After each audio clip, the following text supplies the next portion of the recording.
Half of your $2 million inheritance is mine." Alex said it with a smirk that cut deeper than the clink of champagne glasses around us. I was standing in my own living room, if you can call a penthouse, stretching over the skyline a living room, and the folder with my grandmother's will felt heavy in my hands. Guests laughed politely, not sure whether to take Alex seriously, and my younger sister's graduation balloons bobbed against the ceiling as though mocking me. I kept my grip on the folder, the embossed stamp of the attorney's office pressed into the leather cover. That document was the only thing anchoring me while my ex, someone I once trusted, announced to a room full of relatives and acquaintances that my blood and sweat meant nothing. At first, nobody looked my way. They kept laughing, pouring drinks, chatting about job promotions and vacation homes. I felt that peculiar kind of loneliness you get even when surrounded by people, the kind where you could vanish and not a single soul would notice until the food ran out. I swallowed hard and tried to breathe. I had been through worse. I had lost loved ones. I had carried debt heavier than stone, but there was something about public humiliation, about someone rewriting your life in front of others that crawled under your skin and made you feel smaller than you truly were. The room sparkled with pretense. Everyone wanted to keep the celebration going, to pretend Alex's words were a joke or that money and inheritance didn't matter, but I knew different. In families, money is never just money. It is memory, loyalty, betrayal, and power rolled into one. The laughter died down, and I caught the subtle glances. My aunt leaned to whisper into my cousin's ear. My uncle stirred his drink longer than necessary. My sister looked torn between thanking me for hosting her graduation party and silently agreeing with Alex's outrageous claim. I pressed the folder against my chest and forced a smile. "Enjoy the party," I managed to say. But what they didn't know was that only an hour before I had received an email that made my skin crawl. Alex had written to Marjorie, the landlord and manager of the estate, claiming that I had grown violent, that I screamed in fits of rage, that I was unsafe to live with. The subject line had read, "Urgent domestic concern regarding Olivia." I knew Marjorie well enough to imagine her frown as she opened it. She had been a lawyer for decades, the kind of woman who could spot liability from a mile away. She had told me once I don't take risks with people's safety or with property. To her, the law was not suggestion, but stone.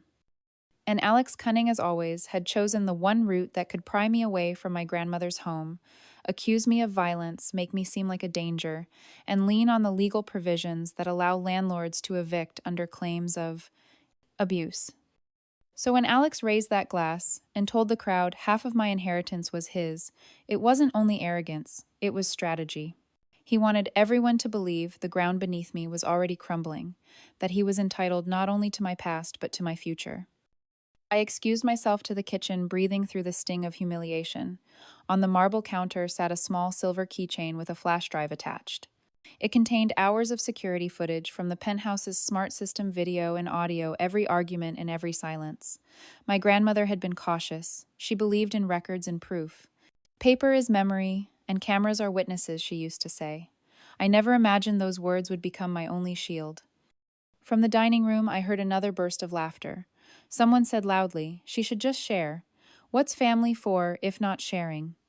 I felt the old anger rise, the one that grows when people confuse kindness with weakness. I had been generous before paid off debts that weren't mine, covered expenses I could hardly afford, and all it earned me was expectation. I ran my hand over the folder again, feeling the crease where the notary's stamp had pressed through. That paper said the penthouse was mine free and clear, and yet here I was defending my right to breathe in my own home. I wanted to storm back into the living room, slam the folder on the table, and shout the truth. But I knew better. Rage convinces no one. Proof convinces everyone. I lifted the flash drive small and cold in my palm. This mattered. This would decide everything. So I slipped back into the party, letting the fake smiles wash over me. Alex raised his glass again, basking in attention. My family kept their distance, unwilling to take sides until they knew who would come out on top. That was the way of people when money hovered in the air like perfume. I sat quietly, letting the night play out. Alex thought he had already won, that his email had planted a seed too poisonous for me to uproot. He didn't know what I held in my hand. I'll explain in a moment. But first, I want you to think about this. How quickly would your family turn if someone whispered the right lie at the right time? How much would they believe without asking for proof? Tell me where you're watching from, and don't forget to subscribe. We need to talk about families and money and about what happens when betrayal comes wrapped in legal language and a smile. When the last guest left and the balloons began to sag against the windows, silence filled the penthouse. That silence should have been peace, but instead it pressed on my chest like a weight. I sat at the dining table, still in my evening dress folder beside me, untouched champagne glass in front of me. The graduation party was meant to be joyful. Instead, it had turned into Alex's stage for humiliation.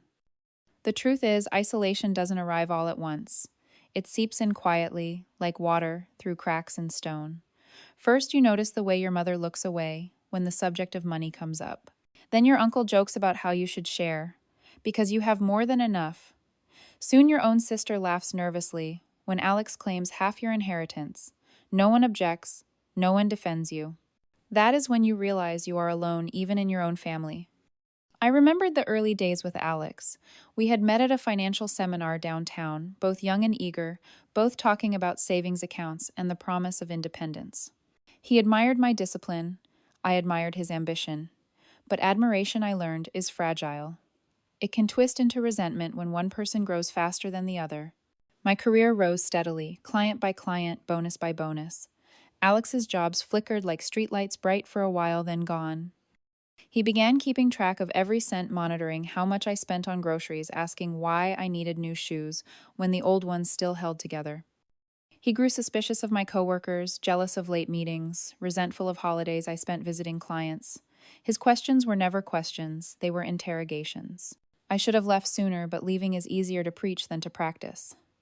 By the time I gathered the courage, we had been living together for 2 years, and he knew the patterns of my life too well.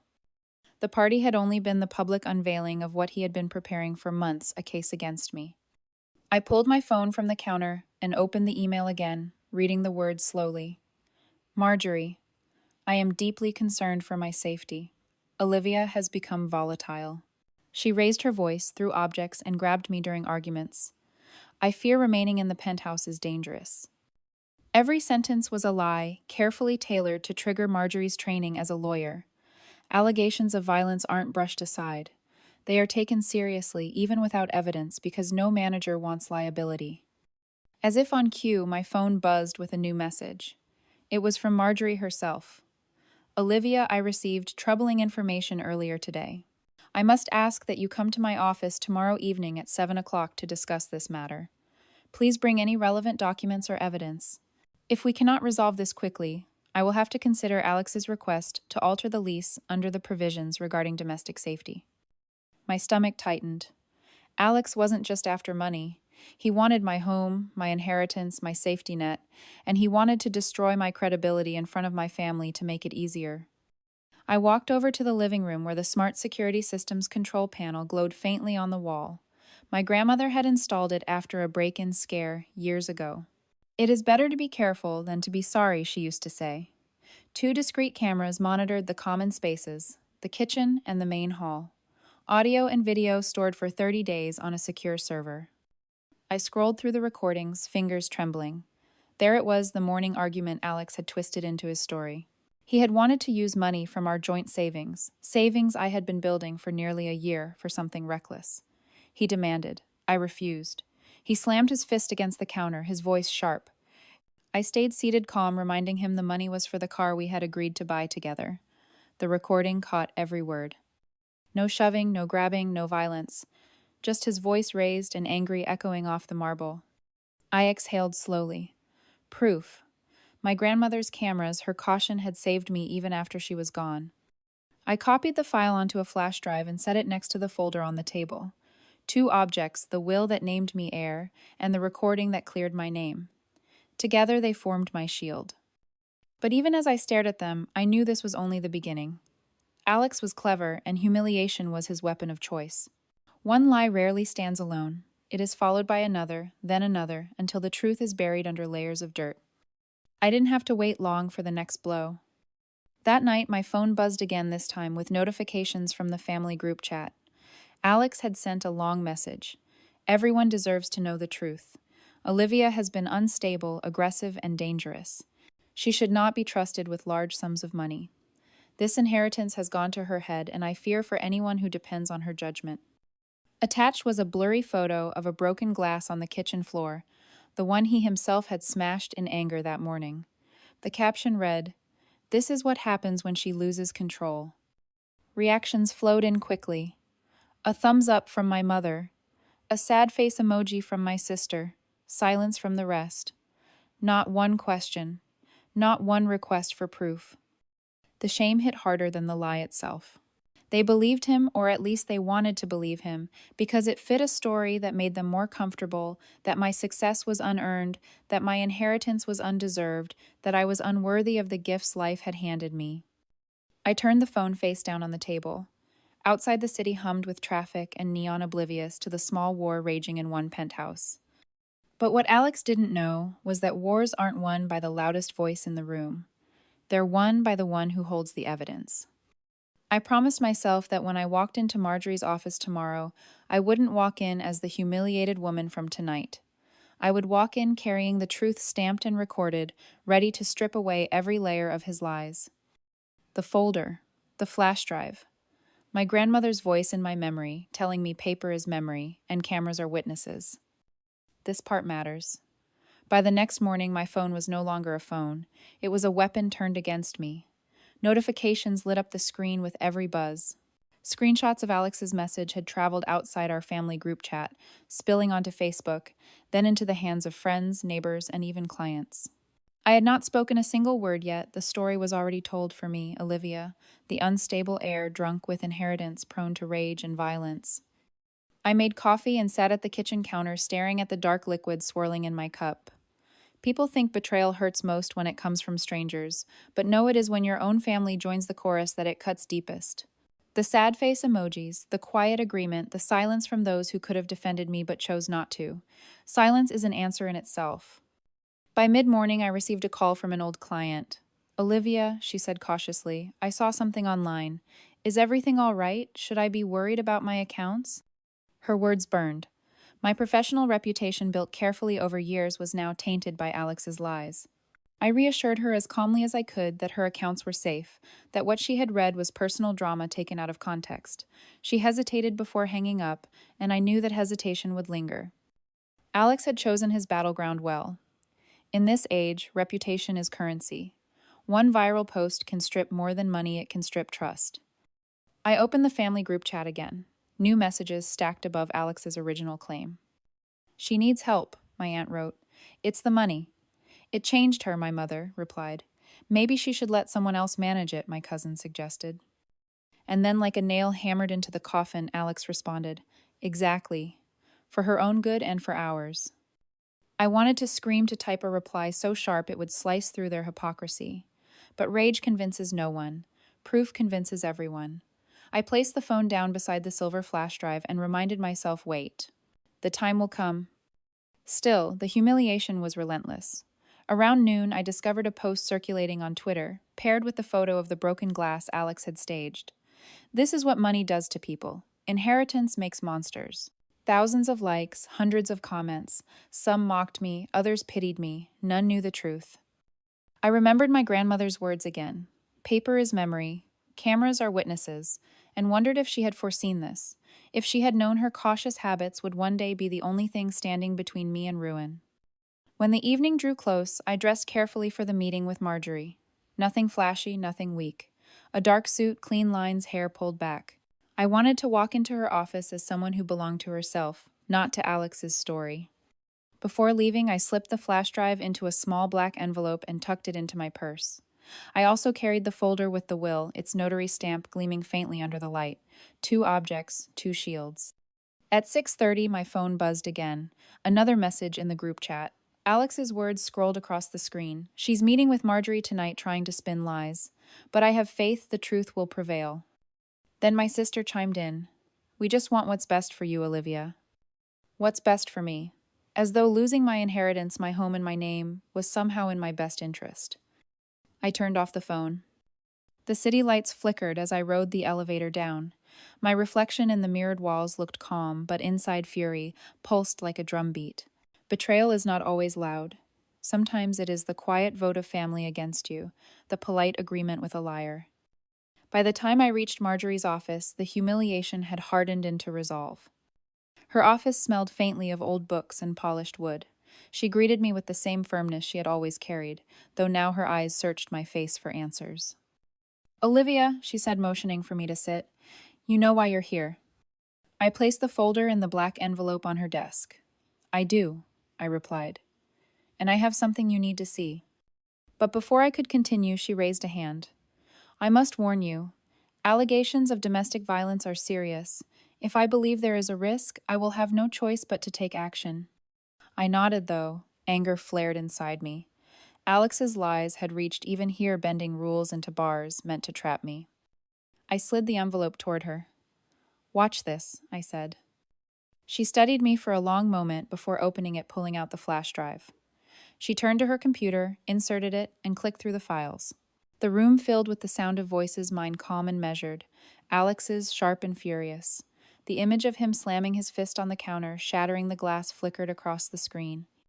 No grabbing, no violence from me, only him caught in the act. When the recording ended, silence hung in the room. Marjorie leaned back, eyes steady. "This changes things," she murmured. Relief swept through me, but I stayed quiet. Proof had spoken louder than my voice ever could. Still, I knew Alex would not surrender easily. Humiliation was his art, and he would find another canvas. I left the office that night carrying both victory and warning. My name was not yet cleared in the eyes of my family or the world. The viral storm still raged, and Alex would not stop until he was the hero of his own story. As I walked back into the night air, I whispered to myself, "This part matters." Because humiliation once public can only be erased by something even louder. The following evening, the air in the penthouse felt heavier than usual, as if the walls themselves were listening. I sat at the dining table once again, folder and flash drive before me, rehearsing the story that had already told itself 1,000 times in my head. But stories and families are rarely about truth. They are about alliances. Alex knew that, and so did I. By 6 o'clock, the first messages started arriving. My mother. "We are all coming tonight. We want to hear both sides." My sister. "It will be better if the whole family is present." Transparency. Transparency. That word tasted bitter. They weren't coming to support me, they were coming to watch the spectacle. Inheritance had transformed into theater, and I was the unwilling actor. At 6:45, I left for Marjorie's office. The building sat like a fortress of glass and steel, its lobby cool and impersonal. The elevator hummed as it rose each floor, tightening the knot in my stomach. When the doors opened, I saw them, my family gathered outside her office, Alex standing at the center as though he were already the victor. He wore a dark suit tie, perfectly knotted, and in his hand, he carried a neat folder of printed emails and photographs. When he saw me, he smiled, not warmly, but like a man about to win a case he had rehearsed for months. "Olivia," he said smoothly, "ready to explain yourself." I ignored him and stepped past, pushing open the office door. Marjorie was seated behind her desk, papers arranged with meticulous order. She glanced up, her eyes briefly flicking from Alex to me, measuring us both. "Sit," she instructed. The family followed, filling the chairs along the wall, their presence heavy with unspoken judgment. My mother crossed her arms, my sister fiddled with her phone, my uncle coughed into his fist. All eyes shifted between us and Marjorie as though waiting for a verdict. Alex was the first to speak. He laid out his papers like a salesman presenting a contract. "Marjorie, here are the emails. Here are photographs of damage. You can see the broken glass. Here is a written account of her outbursts." He handed them over with a flourish, as though handing evidence to a judge. "I believe it is in everyone's best interest that I remain in the penthouse for my safety, and that Olivia be removed until these matters are resolved." Gasps whispered through the room. My cousin leaned toward my aunt, murmuring something I couldn't catch. My mother nodded slowly, her expression unreadable. I stayed silent, letting Alex finish his performance. He spoke of fear, of sleepless nights, of how he worried for his life. He painted himself as the victim voice breaking at the edges, the kind of break that sounds rehearsed. When he was done, he leaned back satisfied. Marjorie turned to me. "Olivia, you understand the seriousness of these allegations?" I nodded. "I do." "And do you have proof to contradict them?" I lifted the black envelope, set it gently on the desk, and pushed it toward her. "Yes," I said. Her eyes narrowed as she slid the flash drive into her computer. Once again, the room filled with voices, the argument, the slam of Alex's fist, the sound of glass breaking. My voice remained steady, calm. The camera showed me sitting unmoving. The footage played for 3 minutes, then ended in silence. For a long moment, no one spoke. My family shifted uncomfortably in their chairs. My mother's face paled. My sister finally looked up from her phone. Marjorie leaned forward, folding her hands. "This evidence directly contradicts Alex's account," she said firmly. "The law requires me to take claims seriously, but it also requires me to consider proof. And this," she tapped the keyboard, "is proof." Alex's smile faltered. His lips tightened, his hand gripping the folder of papers too hard. "That doesn't show everything," he protested. "What about the moments the camera didn't capture? What about the times she screamed at me when no one was recording?" Marjorie's eyes hardened. "Speculation is not evidence, and from what I see, the behavior of aggression lies with you, not her." The words hung like a verdict. But Alex wasn't finished. He stood suddenly, voice rising. "You don't understand. She manipulates. She hides her rage. You think one video clears her. No, this is bigger than one argument. She's dangerous. Ask her family. They know." And here my family betrayed me again. Silence. No one contradicted him. Not one word of defense for me. My mother's eyes darted to the floor. My sister bit her lip. They didn't confirm his words, but they didn't deny them either. And in a room where silence speaks, their silence screamed. I clenched my fists beneath the table nails, biting into my palms. Marjorie sighed, weary. "Alex, I will not take further action against Olivia based on your claims. The evidence does not support it. You may remain in the apartment until the end of your lease term, but you will not dictate her right to live here. Do you understand?" He sat slowly, jaw-clenched, eyes burning with a rage he could no longer mask. The meeting ended with little ceremony. My family rose and filed out, whispering among themselves, avoiding my gaze. Alex lingered at the door, leaning close enough for only me to hear. "This isn't over," he hissed. "If I can't win in that office, I'll win somewhere else. Public opinion, family support, you'll see." He left, and the door clicked shut behind him. I sat in the quiet office, heart pounding. The first battle was mine, but the war Alex had promised was far from over. I thanked Marjorie, gathered my folder and flash drive, and walked back into the night. On the ride home, my phone buzzed again. New messages in the group chat. Alex had already posted. She manipulated the evidence. The cameras don't capture everything. Believe me, she's not who you think she island. And again, the reactions, thumbs up, heart emojis, silent agreement. I wanted to throw the phone across the car, but instead I slid it into my purse. Because I knew something Alex did not: humiliation when public demands a public answer. I would give him one soon enough. I'll tell you that part later. 2 days after the meeting with Marjorie, Alex called for what he described as a family gathering. He framed it as a chance to clear the air, but I knew better. This was his stage, his chance to twist the knife in front of everyone I cared about or thought I cared about. The gathering took place not at a restaurant or a hall, but inside my penthouse. My grandmother's penthouse. He invited them all without asking me, my mother, my sister, uncles, cousins, even 2 neighbors I barely knew. The elevators opened, and people spilled in, carrying bottles of wine and dishes of food as though it were a holiday dinner. I stood in the kitchen, stunned, folder pressed to my chest. This is still my home, I reminded myself quietly. But Alex greeted each guest like the master of the house, shaking hands, laughing loudly, pouring drinks, as though he owned every square inch of marble and glass. He had set up a long dining table in the center of the room, the same table my grandmother used for birthdays and anniversaries. Now it was covered in papers, printed emails, and photographs, his props. When everyone was seated, Alex tapped his glass with a fork. The room hushed. "Thank you all for coming," he began smoothly. "I wanted us to discuss something openly because transparency matters in families." I nearly laughed at the word. Transparency from a man who built his arguments on shadows. He lifted a stack of papers. "You all know Olivia inherited this penthouse worth nearly $2 million. And while we should all be proud, the truth is complicated. Living with her these past years has shown me things you deserve to know." He flipped through the papers theatrically. Here are emails where I begged her to control her temper. Here are photos of property she damaged during outbursts. Here are witnesses, neighbors who heard screaming. My family shifted in their seats, some nodding, some whispering. My mother dabbed her eyes with a tissue. My sister folded her arms, refusing to look at me. Alex's voice rose. Half of this estate is mine by right. I gave years of my life to her, supported her, sacrificed for her. Without me, she would still be a tenant paying rent. She owes me, and she owes this family. Gasps and murmurs filled the room. Then my sister spoke for the first time. Maybe it's true, Olivia. Maybe sharing would be fair. The words pierced me deeper than any of Alex's accusations. Sharing. As though my hard work, my grandmother's legacy, could be sliced apart like cake at a party. Alex turned to me, eyes glinting. So, Olivia, will you do the right thing? Will you admit this inheritance isn't only yours? I stood slowly, folder in one hand, the small flash drive in the other. For a moment I let the silence stretch, let them all think I was cornered. Then I placed both items on the table.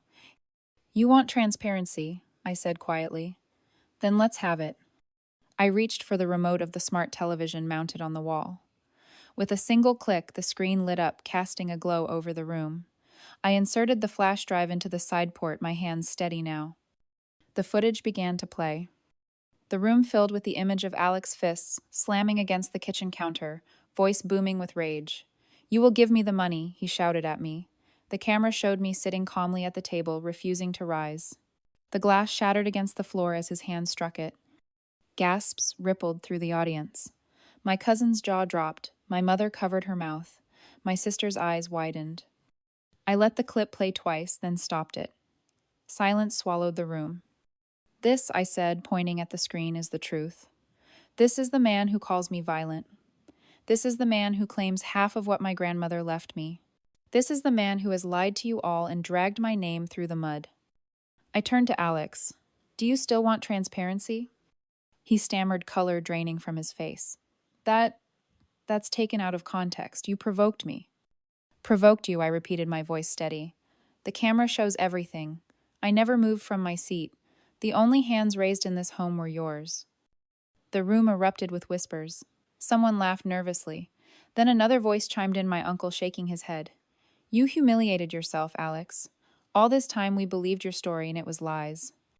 The tide turned. My mother spoke next, though her voice trembled. Is this true, Alex? Did you lie to us? Alex slammed his fist on the table, making the glasses rattle. You're all blind. She's manipulating you with her gadgets and her money. Without me, she is nothing. That was the final straw. My sister, who had been silent too long, suddenly snapped. No, Alex. Without her, we wouldn't even be sitting here. She's the one who carried us, who paid when we needed help. And you, she gestured at the screen, you just proved what you are. The room fell into chaos. Some shouted, some demanded, Alex leave, others shook their heads in disbelief. But one thing was clear, the narrative had shifted. I gathered the folder and flash drive calmly. You wanted to shame me, Alex. Instead, you shamed yourself. You thought lies could erase me, but truth has a way of surviving. As if on cue, one of the neighbors who had been recording on her phone spoke up. This deserves to be seen. People should know. Within hours, the video appeared online. By morning, it had gone viral. Thousands watched Alex's fury, his glass shattering, his lies collapsing under the weight of evidence. Comments poured in classic narcissist. She played it smart. Proof beats words every time. For once, the humiliation was his. But standing in that room, watching his face crumble as laughter rippled through the crowd, I realized something: revenge is never clean. It does not erase the scars humiliation leaves behind. It only turns the light onto someone else. Still, I felt lighter that night, holding the folder closed, the flash drive tucked safely in my purse. My grandmother's penthouse was mine again, and Alex was nothing more than a man undone by his own performance. By dawn, my phone was drowning in notifications. The video of Alex slamming his fist and shattering the glass had spread like wildfire. It was no longer just a family matter, it was public property. Clips floated across Twitter, Facebook, and Instagram, with captions like gaslighting caught on camera and proof beats lies every time. I poured myself coffee and sat by the wide window, watching the city wake beneath me. For the first time in weeks, I didn't feel hunted. The world had seen Alex for who he was, and no amount of smooth talking could erase those 3 minutes of unfiltered truth. By mid-morning, news outlets had picked it up. A local station ran a segment titled, "Inheritance Dispute Turns Ugly. Viral Video Exposes Man's Rage." They blurred my face, but the penthouse view was unmistakable. My grandmother's legacy had become the backdrop for a scandal trending across the country. Calls poured in, some from sympathetic strangers, others from opportunists looking to profit from the drama. A podcast host wanted an interview. A tabloid wanted exclusive photos. I ignored them all. What mattered was that Alex's weapon had turned against him. He wanted humiliation for me, but humiliation is a boomerang. Once thrown, it circles back. By afternoon, I learned the consequences were already unraveling his life. A mutual friend messaged me Alex got fired. His company didn't want the publicity. Clients said they can't trust someone caught lying on tape. I imagined him sitting alone, refreshing his phone, watching the world laugh at him. Viral shame is merciless. It does not fade quietly. Still, I wasn't celebrating. Revenge, as satisfying as it is, leaves ash in the mouth. My reputation was scarred, even if truth stood on my side. Clients had hesitated. Family bonds had cracked. Trust once broken is never fully restored. That evening, I called Marjorie. Her voice was calm, almost proud. Olivia, I saw the video. The matter is closed. The penthouse is indisputably yours. No further claims will be entertained. I thanked her, though gratitude felt too small a word. The relief was immense. My grandmother's home was safe. But Alex wasn't done. Viral shame breeds desperation. That night, he appeared at the lobby of the building, demanding to be led upstairs. The doorman called me. He says he needs to talk, the doorman explained, voice hesitant. Tell him he has nothing left to say, I replied. And don't let him in. Minutes later, Alex's messages lit my phone. Long paragraphs swinging between apologies and accusations. You ruined me. You didn't have to post it. We could have worked it out. Half of it was mine anyway. I didn't answer. Silence sometimes is the sharpest blade. The days that followed were strange. My family, once quick to believe his lies, now reached out awkwardly. My mother called with a wavering voice. We didn't know Olivia. We thought he was telling the truth. I wanted to forgive her, but the wound was fresh. Silence had been her choice when I needed her most. Some betrayals do not vanish, even under the weight of proof. My sister texted me late one night, I'm sorry, I should have defended you. I was scared. Please don't cut me off. I didn't reply. Not yet. Forgiveness, like trust, cannot be rushed. Meanwhile, the world kept watching. The video racked up millions of views. People tagged me in posts, some praising my calm, others warning that viral fame fades quickly. I read the comments late into the night, not because I needed validation, but because it reminded me of something. I wasn't invisible anymore. For too long, Alex had tried to erase me with lies, and my family had let him. Now my name, my face, my truth had been stamped across the digital world. One evening, as I walked across the living room, I stopped by the grand piano my grandmother once played. On top of it sat the silver keychain with the flash drive, my unlikely weapon. I picked it up, turning it in my hand, thinking of how such a small object had toppled a liar. It struck me then, this was bigger than revenge. This was about reclaiming my place, about reminding myself and everyone else that silence is not weakness, and truth, though slow, eventually arrives. Alex disappeared from the city a week later. Word spread that he moved back with his parents, a man undone not by fists, but by his own arrogance, immortalized in pixels and laughter. I sat once more by the window, watching the skyline glow. The penthouse was mine fully and finally.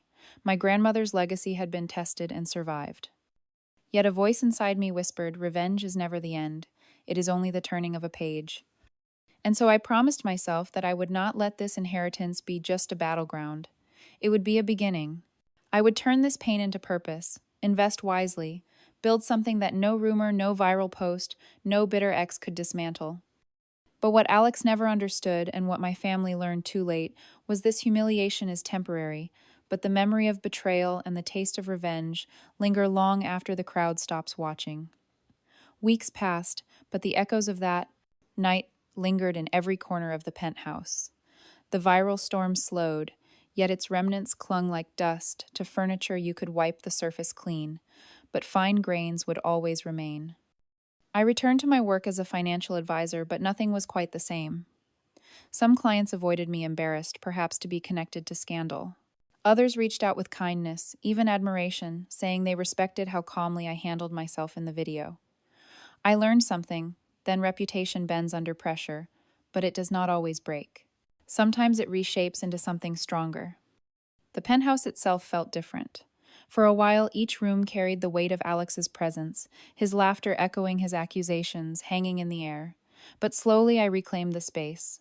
I donated the couch we once shared, replaced it with one in a lighter fabric. I filled the bookshelves with titles my grandmother loved. I even planted herbs by the kitchen window, a simple act of putting down roots in soil that was truly mine. My family began circling back like satellites drifting too far and pulled by gravity. My mother was the first to attempt reconciliation. She visited one afternoon standing awkwardly in the foyer, as though she were a guest rather than someone who had once dismissed my pain. "Olivia," she began softly, "I made mistakes. I believed him because it was easier. I thought siding with him would keep peace in the family. I see now how wrong I was." I listened, arms folded, heart torn between anger and longing. Her apology was clumsy, but it was something. "Do you realize," I asked quietly, "how it felt when you stayed silent, when you chose comfort over truth?" Tears welled in her eyes. "I do now, and I am sorry." Forgiveness didn't arrive in that moment, but a door cracked open. My sister's attempt came later, through a letter slipped under my door. She wrote of fear of not knowing how to stand against Alex, of shame for believing his lies. "I don't expect you to forgive me yet," she ended, "but I hope one day you will." I read it twice, then tucked it into the folder that still held my grandmother's will. Paper is memory, she had always said. Even apologies belong to the record. Meanwhile, Alex's downfall deepened. The viral video made him infamous. Employers refused to hire him, wary of the scandal. Friends distanced themselves, unwilling to be associated with his name. Even his parents, from what I heard, urged him to leave town to disappear for a while until people forgot. But the internet does not forget. His rage lived on in a loop replayed with mocking captions dissected by strangers in comment sections. For a man who thrived on control, it must have felt like drowning in a sea of voices he could never silence. I should have felt triumphant, yet I only felt tired. Revenge satisfies for a moment, but it does not feed the soul.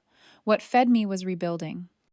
I poured energy into investing the inheritance wisely, starting with a small firm focused on ethical finance. My grandmother had believed money should build, not destroy. I wanted to honor that. Clients who valued integrity over spectacle came to me drawn, not by the scandal, but by the calm way I had navigated it. Still at night, I sometimes walked through the penthouse, pausing by the piano, the bookshelves, the window overlooking the city. I thought about the cost of betrayal, the trust fractured, the dignity bruised. Even after truth prevailed, scars remained. One evening, as twilight settled over the skyline, I invited my mother and sister to dinner. The table was set simply.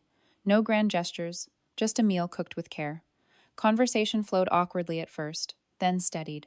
We laughed once or twice, real laughter, and though shadows of mistrust lingered, I sensed the beginning of something fragile healing. I told them, trust is like glass. Once cracked, you can glue it back together, but the lines never disappear. They nodded, understanding. As for Alex, he vanished from the city entirely. Some said he moved overseas, others whispered he was living quietly in a small town. Wherever he went, his name carried the weight of that video, and I suspected it always would. Standing by the window that night, I realized this was the true end. Not the viral humiliation, not the family apologies, but the quiet decision to move forward. To let the scars exist without letting them define me. I had been humiliated, betrayed, and nearly erased. But I had also reclaimed my place, turned pain into purpose, and learned that revenge is not the destination. It is only the bridge to something else.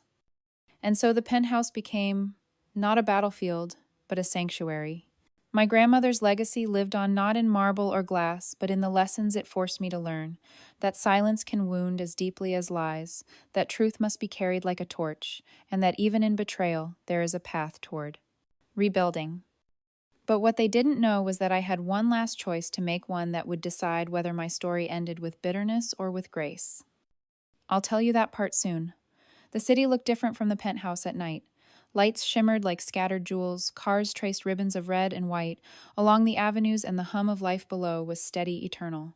I stood by the window, holding the silver keychain that had once carried the flash drive, the tiny object that changed everything. It amazed me how something so small could topple lies so loud. But then again, truth doesn't need volume, it needs evidence. Months had passed since Alex disappeared from my life. The viral storm that once consumed my days finally quieted. Strangers moved on to new scandals, new stories. My name no longer trended, and I was grateful. Silence, once painful, became peace again. My family, fragile as ever, tried to mend what they had broken. My mother visited more often, not to lecture or criticize, but simply to sit with me, to drink tea in the kitchen, to share memories of my grandmother. My sister began stopping by on weekends, sometimes helping me cook, sometimes bringing her own guilt in the form of too many apologies. I listened. I did not forget, but I listened. Forgiveness, I learned, is not about erasing what happened. It is about refusing to let it chain you. The penthouse, once filled with echoes of Alex's accusations, now carried new sounds, soft music, the chop of knives against a cutting board, even laughter. I had reclaimed it not only as property, but as home. I thought often of my grandmother. She had built her fortune carefully, saving each dollar, investing wisely, never forgetting that wealth without wisdom is dangerous. She had left me this inheritance not as a gift of ease, but as a challenge to carry her values forward. For a time I nearly lost it, not to the courts or the law, but to betrayal from someone I once trusted. Yet here I was, standing firm, her voice in my memory, reminding me that paper is memory and cameras are witnesses. Alex's downfall remained a shadow on the edges of my life. I never sought updates, but news reached me anyway.